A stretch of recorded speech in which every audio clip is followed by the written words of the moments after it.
Fala pessoal, Marcelo aqui, e no vídeo de hoje a gente vai conhecer um pouco sobre o arminianismo, uma escola de teologia que pode-se dizer que mudou uma era, uma geração de teólogos que vieram dela e acompanham a história até os dias de hoje. Vem comigo! O arminianismo é uma escola de pensamento soteriológica, ou seja, trata da doutrina da salvação, que foi baseada no pensamento de Jacob Arminius, um teólogo, professor de teologia, que vivia na Holanda, e as suas ideias foram seguidas pelos seus posteriores discípulos, estudantes, alunos, que ficaram conhecidos depois na história como os remonstrantes. É importante a gente, antes de entrar nos pontos que o arminianismo ele trata de forma direta, entender um pouco do contexto histórico que Armínio e posteriormente os seus seguidores estavam vivendo na época. Tá? Basicamente existem dois tipos de arminianismo, né? Um conhecido como arminianismo clássico e outro o arminianismo wesleyano. Né? O clássico tem aí, vai encontrar o seu pensador na pessoa de Jacob Arminius, né? E o wesleyano atribui a John Wesley o seu pensamento. A gente vai se ater aqui um pouco apenas ao arminianismo clássico, que é o propósito, o tema central desse vídeo. Mas se você quiser, comenta aí se você quer depois um vídeo sobre o arminianismo wesleyano que a gente faz para cá. Falando nisso, não se esquece de se inscrever no canal, ativa o sininho para quando sair um vídeo você acompanhar aqui. E se você gostar desse vídeo, compartilha aí com os seus colegas. Embora Armínio tenha sido discípulo direto de Teodoro de Beza, que era um professor de teologia calvinista, Armínio passou a desenvolver uma teologia que ficou conhecida depois como sinergismo, né, onde, diferente do calvinismo, que era completamente evidenciado e vivido na época, o arminianismo ele começou a entender, a ler as escrituras de uma premissa onde o homem tem alguma participação no ato da salvação, né? Então por isso que é sinergismo entre o homem e Deus, diferente do monergismo, onde a ação ela vinha exclusivamente de Deus. E aí o que acontece? Depois que Armínio morre, os Países Baixos, que tinham ali na liderança do príncipe Maurício de Nassau, estavam em guerra contra a Espanha. A Espanha é um país católico, Países Baixos, todos eles protestantes, né?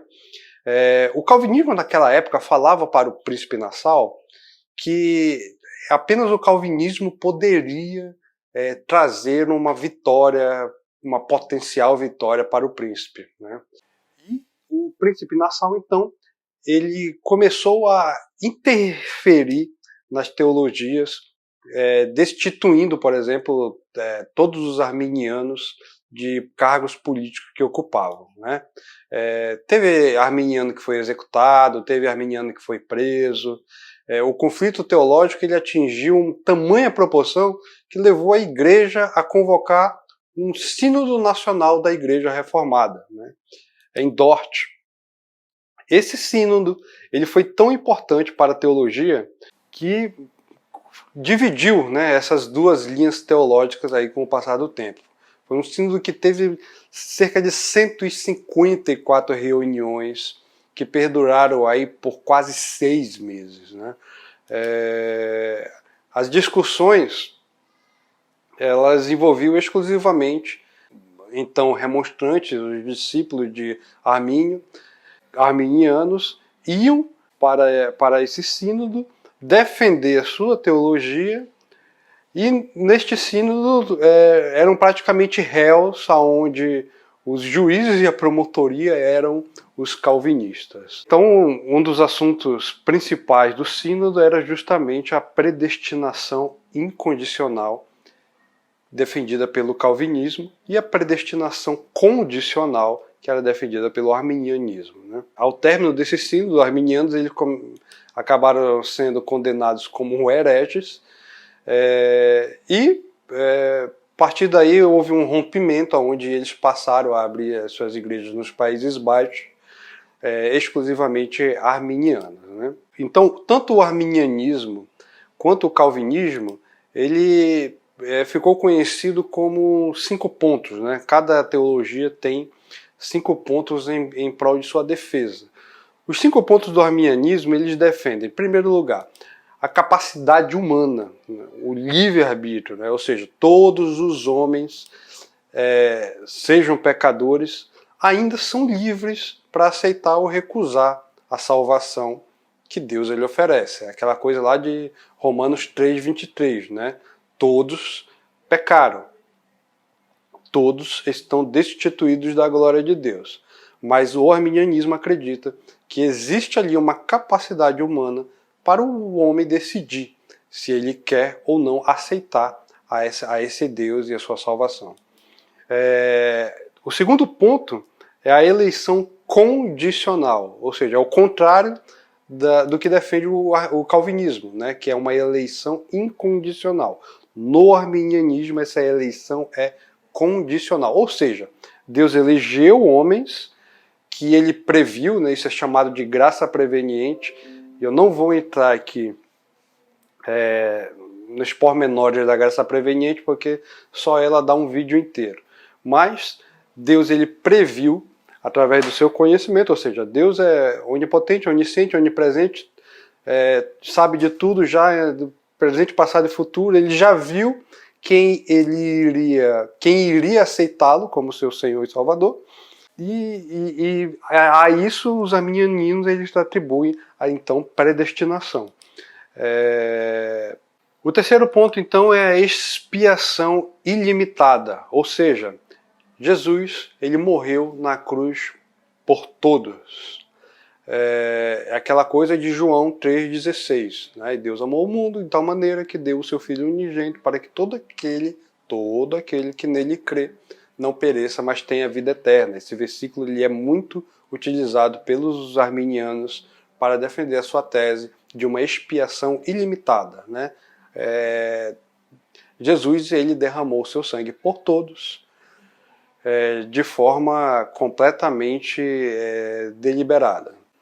O quarto ponto do arminianismo é a graça irresistível. Perceba que é o contrário do calvinismo, onde a graça é irresistível. No arminianismo, essa graça é resistível, ou seja, você consegue resistir à graça de Deus, né? Os homens, eles podem muito bem não querer ser salvos, né? Você conhece ali o Evangelho, a Bíblia, a Palavra de Deus, de alguma maneira, e você decide que aquilo dali não é para você, né? Então, e o quinto e último ponto é justamente a possibilidade de você decair da graça, ou seja, os homens eles podem perder a salvação caso eles não perseverem na fé até o fim, né? Esse último ponto ele é muito questionável, de forma até injusta atribuir ela ao arminianismo, porque tem muitos arminianos que divergem entre si sobre esse ponto, né? Ou seja, tem muitos arminianos que acham que a salvação não se perde, né? E na verdade essa questão da perda de salvação ela é algo mais recente. Os próprios remonstrantes eles não acreditavam que você poderia perder a salvação. Nem o próprio Armínio acreditava nisso, tá? Então é isso, pessoal.